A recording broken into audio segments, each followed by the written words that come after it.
to add number in WhatsApp group without saving. Hi everyone, I'm here to assist you today. Without any delay, let's jump right in. First, open WhatsApp on your device.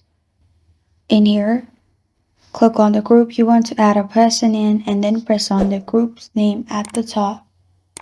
After you press on the group's name, here scroll down and press on Add Members. After you've pressed on Add Members in here, simply select one of your contacts and press on the tick mark and they will be added, but they are from your contacts. What you can do is press on invite via link or QR code.